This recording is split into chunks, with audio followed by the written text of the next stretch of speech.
Bonjour et bienvenue sur Patrimonial. J'ai le grand plaisir d'accueillir deux grands acteurs de l'immobilier. Nous avons Novaxia et nous avons Pearl. Messieurs, bonjour. Joachim Hazan pour Novaxia et Mathieu Navarre.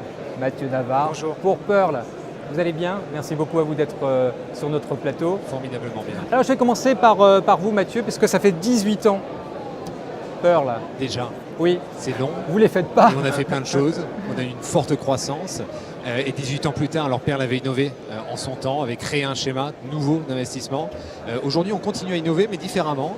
On a un produit, mais on le maîtrise de bout en bout sur toute la chaîne. Depuis l'acquisition jusqu'aux extinctions d'usufruit. On a vu les premières extinctions d'usufruit en 2017. On suit toutes nos opérations dans le temps via un site MyPearl. Et on ne s'arrête pas là. 2018, c'est l'ère de la modernisation, de la digitalisation, de l'accompagnement de nos partenaires. J'y reviendrai, j'ai beaucoup de questions pour vous. Vous, Joachim, ça fait 11 ans. Novaxia a 11 ans déjà. 11 ans, et puis des points communs avec Pearl, puisqu'on a des valeurs d'innovation communes, puisque typiquement depuis qu'on existe, depuis 11 ans, on a également suivi un long chemin d'innovation. On double de taille chaque année. On répond à un besoin sociétal et des collectivités locales de transformation urbaine et des investisseurs de leur permettre d'investir dans de l'immobilier, de transformation autrement. On était le premier acteur à notamment avoir un fonds ESUS, Entreprise solidaire d'utilité sociale, et on a été les premiers, et le 13 novembre 2013, je me rappelle comme si c'était hier, à lancer le premier fonds PEA qui permet d'investir dans l'immobilier. Ouais. Donc voilà, on continue également sur ce chemin d'innovation et on est fiers de pouvoir apporter à nos CGP cette singularité de transformation urbaine. Et on a été récemment primé par le magazine Gestion de Fortune comme société préférée des CGP dans le capital investissement. Ben justement, on y reviendra parce que Novaxia, votre force aussi, c'est que vous êtes très présent dans le grand programme de réinventer Paris. Ça, c'est très important parce que vous avez brillé dans ce domaine. Et vraiment, vous savez aussi associer l'immobilier urbain et le PEA. Je vous interrogerai sur ce point. J'en reviens à vous parce que Pearl, c'est super, effectivement, et Mathieu, on se connaît, donc je sais que vous faites des choses très bien, mais là, vous avez porté l'accent sur l'offre crédit. C'est un peu votre nouveau fer de lance. C'était surtout important. On voit une restructuration du côté du crédit foncier qui est en cours. Des émanations en sortiront très certainement. Et c'était une demande de nos partenaires depuis des années de pouvoir leur apporter l'offre packagée. Je propose un investissement en nue propriété à mon client. Pearl s'occupe de chercher pour moi le crédit. Comment on a fait? On a internalisé un courtier, tout simplement. Donc on prend en charge l'intégralité du process de financement, depuis la réception des contrats de réservation jusqu'à l'émission des offres de prêt. Tout est chez Pearl, on s'occupe de tout sur une offre représentative du marché. Très bien. Alors Joachim, j'en reviens à ce que vous pourriez proposer au CGP aujourd'hui, en liant PEA et immobilier urbain. C'est quoi l'offre?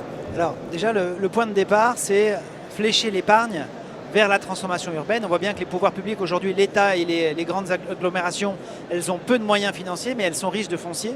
Et on va leur apporter, grâce aux investisseurs, des financements et des idées. Et on a répondu sur 16 grands appels à projets urbains et on est finaliste sur 14 d'entre eux. Ça représente environ plus de 300 000 mètres carrés, c'est-à-dire on a en développement dans ces grands appels à projets urbains autant de projets, 300 000 mètres carrés, que ce qu'on a réalisé depuis qu'on existe. Donc c'est dire le potentiel de ces grands appels à projets. Et c'est là que le foncier aujourd'hui est rare, surtout dans les zones tendues. Et c'est là qu'on va pouvoir permettre à des investisseurs de devenir acteurs. Et on rend d'une certaine manière les citoyens, les investisseurs, acteurs de la transformation urbaine en leur permettant d'investir dans des véhicules avec des tickets d'entrée qui sont de quelques milliers d'euros et de loger leur investissement à travers un fonds qui est éligible au PEA, au PEA-PME, qui va donc acheter des immeubles, acheter des terrains, des friches industrielles, les transformer et donner une seconde vie à de l'immobilier obsolète en cœur de ville. Tout ça, et ça c'est quand même relativement majeur, tout ça sans IFI. Et on sait bien que le gouvernement a l'immobilier dans le collimateur d'un point de vue fiscal. Et l'enjeu, c'est justement de loger dans cette oasis qu'est le PEA, nos fonds, et donc d'exonérer d'IFI nos J'y investisseurs. reviendrai parce que vous avez un fonds qui marche bien, je voudrais en parler un petit peu. Pearl, bon, alors vous aussi, vous avez une très bonne image sur le marché. Il y a une étude Ipsos qui est sortie sur vous. C'est le deuxième sujet de patrimonial. Le premier, c'était le crédit qui fait un carton. Le deuxième, c'est une étude qui a été réalisée par Ipsos pour Pearl. L'objectif, c'était d'interroger une clientèle patrimoniale. Ce que j'entends par patrimonial, c'est à partir de 80 000 euros de revenus et au-delà, 50% d'entre eux avaient plus de 100 000 euros de revenus et un patrimoine financier. 500 personnes au total, donc c'est un panel représentatif et important de la population française. Et l'objectif était de savoir quelle était leur appétence aujourd'hui, quelles étaient leurs attentes vis-à-vis de l'investissement immobilier. Alors, 2 chiffres à retenir. Ouais. 27% du panel se dit avoir une volonté d'investissement dans un immobilier dans les 6 mois à venir. C'est extrêmement important et ça démontre un intérêt fort d'investissement. Ça montre que l'immobilier finalement a de beaux jours devant lui et qu'il y a énormément de choses à faire. Deuxième chiffre, 11% d'entre eux, c'est très important, se disent prêts à souscrire à l'offre Perle, à un investissement en nue propriété, dès lors qu'ils ont compris le mécanisme. C'est une étude qu'on rend publique grâce à Patrimonia. Qui a beaucoup de succès. C'est important. Alors, Joachim, vous aussi, vous avez fait une étude client et il paraît qu'ils sont très contents, vos clients. Oui, décidément un autre point commun, parce que nous avons également alors interrogé nos clients et nous avons donc interrogé 1000 clients et 160 conseillers en gestion de patrimoine dans le cadre d'une étude et qui fait ressortir elle aussi 2 chiffres. Donc les 2 chiffres sont les suivants. Nous avons plus de 80% de nos clients, distributeurs CGP ou clients finaux, qui sont satisfaits ou très satisfaits de leur souscription et qui finalement expliquent leur satisfaction par l'originalité des projets et le fait que c'est relativement unique de pouvoir investir dans des projets de transformation urbaine. Et nous avons également un deuxième chiffre, 88%, qui est le nombre de clients, le taux de clients qui sont prêts à ressouscrire dans nos véhicules. Donc quand on voit qu'un client satisfait en vaut 2, c'est typiquement le genre de sujet qu'on veut développer et on va investir beaucoup dans le parcours client pour faire en sorte que ce taux de satisfaction soit encore meilleur. Très vite pour terminer, Mathieu, le produit que vous mettez en avant sur Patrimonia. Alors, produit, alors il y a plusieurs choses. On parle évidemment d'usufruit locatif intermédiaire. Ça, on en a parlé. Pour rappel, c'est l'idée d'intervenir sur zone tendue. On est intervenu sur la première fois sur ce type de mécanisme en 2017 sur le boulevard Morland, sur l'ancienne préfecture de police de Paris, sur un projet urbain majeur pour la ville. Et on lance un fonds en partenariat avec INLI sur de l'intermédiaire, le premier fonds intermédiaire, 1 milliard à investir dans les 3 ans. 3000 logements à créer. Ça, c'était pour la partie plutôt actualité.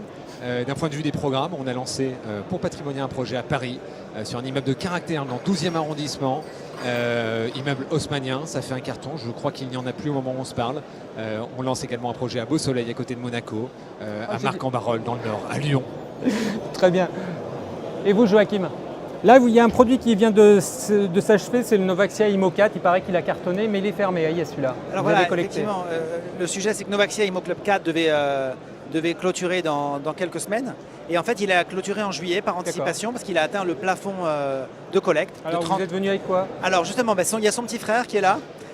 Immo Club 5, qui est un fonds qui vise lui 50 millions et qui donc a eu son visa de l'autorité des marchés financiers il y a quelques jours et donc qui est lancé à Patrimonia, toujours le même esprit, PEA et immobilier, pouvoir loger l'immobilier dans son PEA, on garde ce qui fonctionne et on a innové en rajoutant une ou deux subtilités, et notamment le fait qu'on a un remboursement des frais de gestion partiel à l'investisseur si on n'atteint pas le TRI cible.